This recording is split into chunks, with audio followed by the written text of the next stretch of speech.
शांति।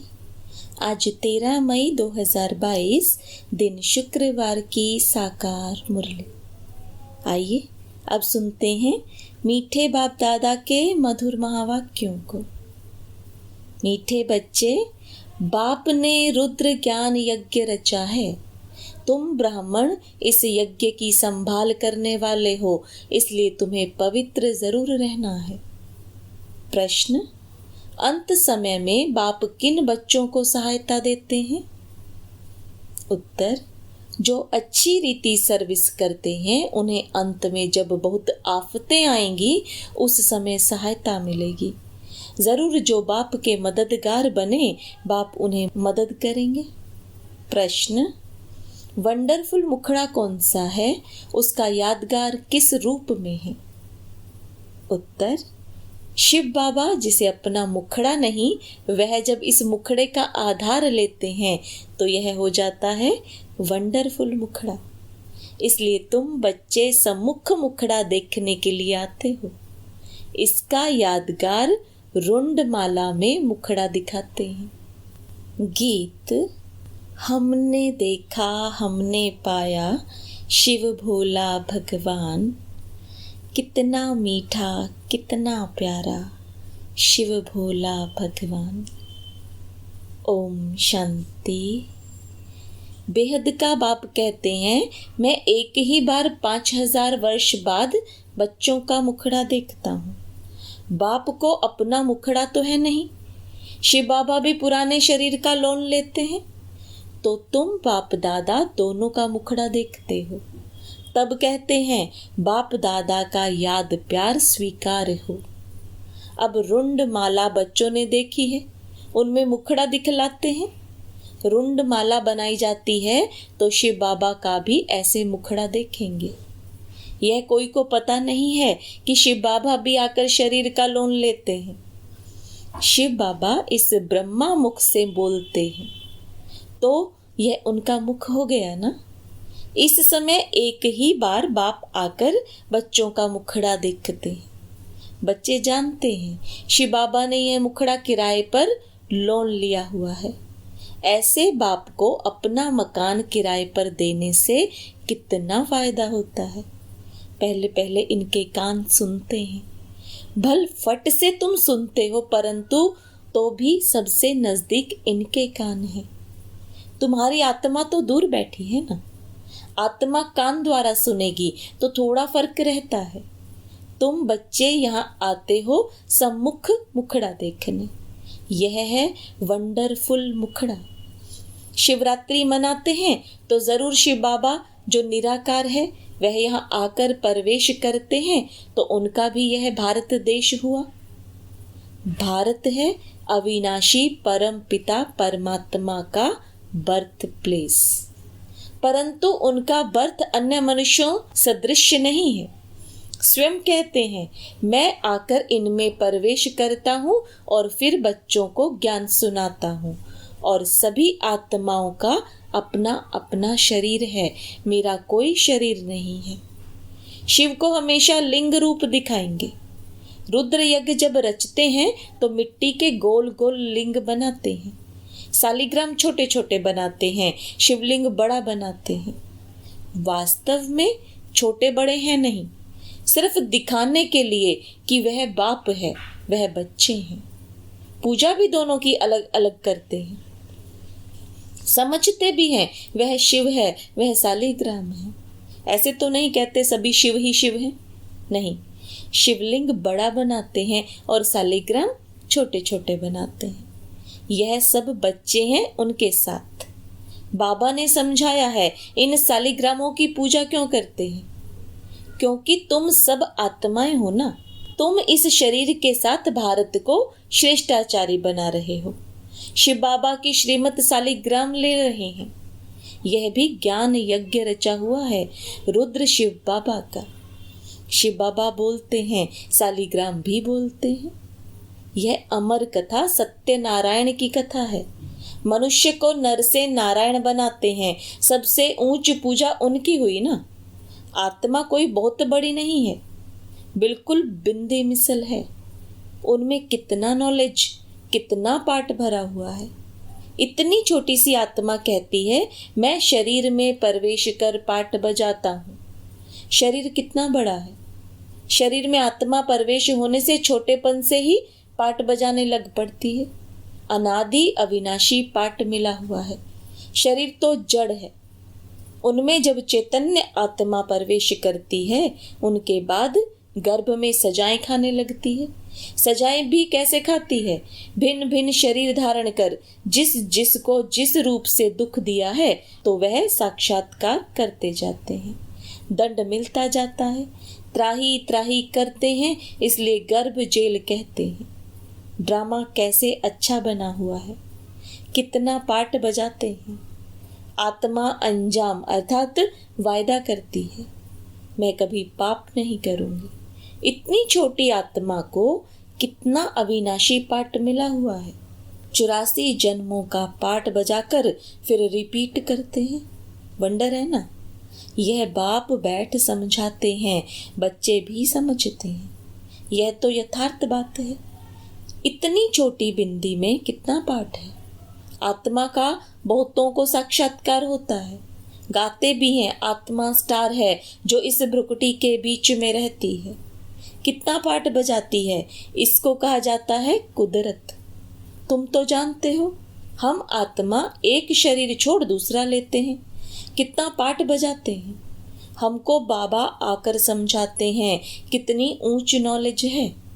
दुनिया में कोई यह नॉलेज नहीं है। यह भी तो मनुष्य था ना। इनमें अब बाप ने प्रवेश किया है। ऐसे नहीं कि गुरु गोसाई का चेला होगा उससे रिद्धि सिद्धि सीखे।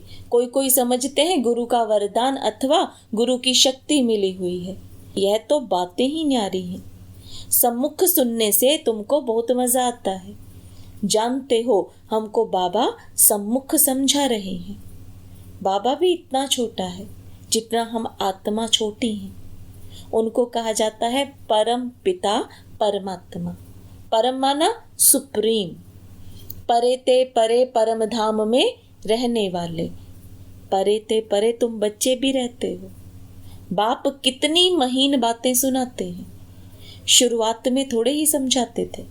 दिन प्रतिदिन तुम बच्चों को कितनी गंभीर नॉलेज मिलती रहती है। कौन देते हैं? ऊंच ते ऊंच भगवान। वह आकर कहते हैं बच्चे आत्मा कैसे ऑर्गन्स द्वारा बात करती है। कहते भी हैं वो भ्रकुटी के बीच चमकती है, परंतु सिर्फ कहने मात्र कहते हैं। किसी की बुद्धि में नहीं आता। किसी को यह नॉलेज है नहीं जो समझावे। तुम्हारे में भी यह बातें बहुत कम समझते हैं। जो समझते हैं वह अच्छी रीति फिर धारण करते हैं और फिर धारण कराते हैं अर्थात वर्णन करते हैं। परम पिता परमात्मा कहते हो तो पिता से जरूर वर्षा मिलना चाहिए ना। स्वर्ग के मालिक होने चाहिए। उन्हों को जरूर बाप से स्वर्ग का वर्षा मिला होगा। कहाँ वर्षा दिया? क्या सतयुग में दिया? जरूर पास्ट के कर्म है। अभी तुम कर्मों की थ्योरी को समझते हो। तुमको बाबा ऐसे कर्म सिखलाते हैं जिससे तुम ऐसे बन सकते हो। जब तुम ब्रह्मा मुख वंशावली बने हो तब शिव बाबा ब्रह्मा मुख से तुमको यह नॉलेज सुनाते हैं।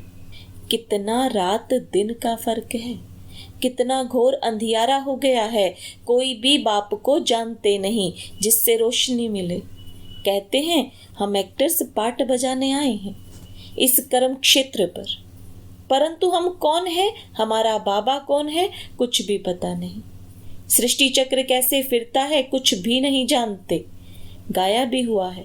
अहिल्याएं कुब्जाएं गणिकाएं जो हैं उनको आकर पढ़ाते हैं। प्रदर्शनी में बहुत बड़े बड़े आदमी भी आते हैं, परंतु उनकी तकदीर में है नहीं। बाप है ही गरीब निवास। 100 में से मुश्किल कोई एक साहूकार निकलेगा। 100 भी ऊंच पद पाने का पुरुषार्थ कोई विरला ही करते हैं। तुम हो गरीब। माताओं के पास बहुत पैसे आदि थोड़े ही रहते हैं। कन्याओं के पास कहाँ से आए? वह तो फिर भी हाफ पार्टनर हैं। कन्या को तो कुछ भी मिलता नहीं है। वह वहाँ चली जाती है, हाफ पार्टनर बनती है, वर्षा नहीं ले सकती है। बच्चे तो फुल मालिक होते हैं।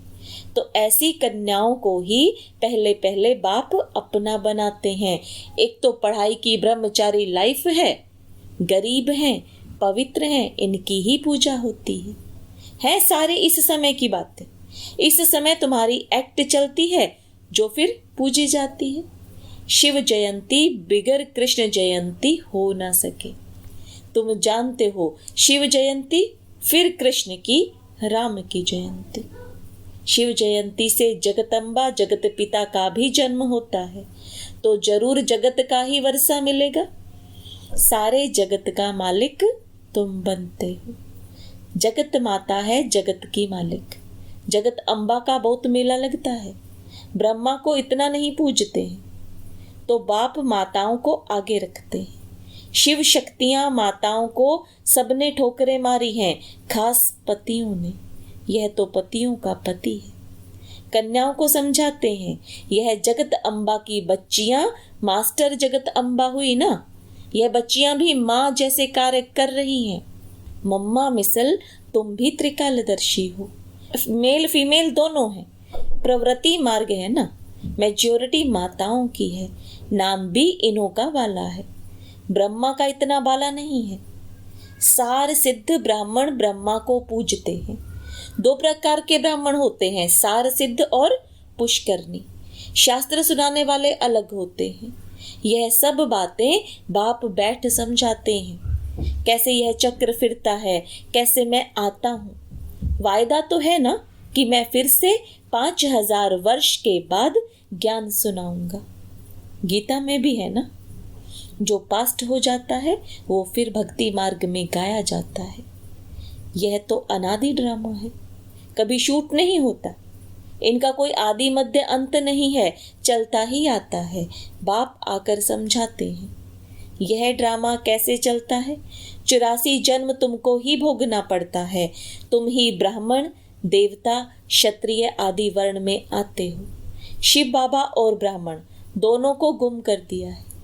ब्रह्मा द्वारा तुम ब्राह्मण बनते हो। ब्राह्मण ही यज्ञ संभालते हैं। पतित तो यज्ञ की संभाल कर ना सके। यज्ञ जब रचते हैं तो विकार में नहीं जाते। यात्रा पर भी विकार में नहीं जाते हैं। तुम हो रूहानी यात्रा पर, तो विकार में जा नहीं सकते हो, नहीं तो विघ्न पड़ जाएगा। तुम्हारी है रूहानी यात्रा। बाबा कहते हैं मैं आता हूं तुम बच्चों को ले जाने। मच्छरों सदृश ले जाऊंगा। वहां हम आत्माएं रहती हैं। वह है परम धाम जहां आत्माएं निवास करती हैं। फिर हम आते हैं देवता, क्षत्रिय, वैश्य, शूद्र बनते हैं। अभी फिर ब्राह्मण बने हैं। जो ब्राह्मण बनेगा वही स्वर्ग में चलेगा। वहां भी झूलों में झूलते हैं ना। वहां तो तुम रतन जड़ित झूलों में झूलेंगे। श्री कृष्ण का झूला कितना अच्छा श्रृंगारते हैं। उनके साथ सबका प्यार है। गाते हैं ना, भजो राधे गोविंद चलो वृंदावन। अभी तुम प्रैक्टिकल में वहां चलने के लिए तैयार हो रहे हो। जानते हो हमारी मनोकामनाएं पूरी होती हैं। अभी तुम ईश्वरीय पुरी में चलते हो। जानते हो बाबा सबको कैसे ले जाते हैं, मक्खन से बाल। बाप तुमको कोई भी तकलीफ नहीं देते हैं। कैसे सहज बादशाही देते हैं। बाप कहते हैं जहाँ चलना है उस अपनी कृष्णपुरी को याद करो। पहले पहले जरूर बाबा तुमको घर ले जाएगा, फिर वहां से भेज देंगे स्वर्ग में। अभी तुम श्री कृष्णपुरी में जा रहे हो वाया शांति धाम, जैसे वाया दिल्ली जाना होता है। अब समझते हो, वापिस जाते हैं फिर आएंगे कृष्णपुरी में। हम श्रीमत पर चल रहे हैं तो बाप को याद करना है, पवित्र बनना है। यात्रा पर हमेशा पवित्र रहते हैं। पढ़ाई भी ब्रह्मचर्य में पढ़ते हैं। पवित्रता जरूर चाहिए। बाप फिर भी बच्चों को पुरुषार्थ कराते हैं। इस समय का पुरुषार्थ तुम्हारा कल्प कल्प का बन जाएगा। पुरुषार्थ तो करना चाहिए ना। यह स्कूल है, बहुत बड़ा, तो जरूर पढ़ना चाहिए। भगवान खुद पढ़ाते हैं, एक दिन भी मिस नहीं करना चाहिए। मोस्ट वैल्यूएबल पढ़ाई है, यह बाबा कभी भी मिस नहीं करेगा। यहाँ तुम बच्चे सम्मुख खजाने से झोली भर सकते हो। जितना पढ़ेंगे उतना नशा चढ़ेगा। बंधन नहीं है तो फिर ठहर सकते हैं, परंतु माया ऐसी है जो बंधन में बांध देती है। बहुत हैं जिनको छुट्टी भी मिलती है। बाबा कहते हैं पूरा रिफ्रेश हो जाओ। बाहर जाने से फिर वह नशा नहीं रहता है। बहुतों को सिर्फ मुरली पढ़ने से भी नशा चढ़ जाता है। बड़ी आफतें आनी हैं। मदद उनको मिलेगी जो मददगार बनेंगे, अच्छी रीति सर्विस करेंगे तो उनको अंत में सहायता भी तो मिलती है ना। अच्छा, मीठे मीठे सिकिलदे बच्चों प्रति माता पिता बाप दादा का याद प्यार और गुड मॉर्निंग। रूहानी बाप की रूहानी बच्चों को नमस्ते। रूहानी बच्चों की रूहानी बाप दादा को याद प्यार गुड मॉर्निंग और नमस्ते। धारणा के लिए मुख्य सार। पढ़ाई मोस्ट वैल्यूएबल है। स्वयं भगवान पढ़ाते हैं, इसलिए एक भी दिन मिस नहीं करनी है। ज्ञान खजाने से रोज झोली भरनी है। यह पढ़ाई का समय है, यात्रा पर चल रहे हैं। रुद्र यज्ञ की संभाल करनी है, इसलिए पवित्र जरूर रहना है। किसी भी विकार के वश हो विघ्न नहीं डालना है। वरदान। भाग्य विदाता बाप द्वारा मिले हुए भाग्य को बांटने और बढ़ाने वाले खुश नसीब भव। सबसे बड़ी खुशनसीबी यह है जो भाग्य विधाता बाप ने अपना बना लिया। दुनिया वाले तड़फते हैं कि भगवान की एक सेकंड भी नजर पड़ जाए और आप सदा नैनों में समाये हुए हो। इसको कहा जाता है खुशनसीब। भाग्य आपका वर्षा है। सारे कल्प में ऐसा भाग्य अभी ही मिलता है, तो भाग्य को बढ़ाते चलो। बढ़ाने का साधन है बांटना। जितना औरों को बांटेंगे अर्थात भाग्यवान बनाएंगे, उतना भाग्य बढ़ता जाएगा। स्लोगन। निर्विघ्न और एक रस स्थिति का अनुभव करना है तो एकाग्रता का अभ्यास बढ़ाओ। ओम शांति।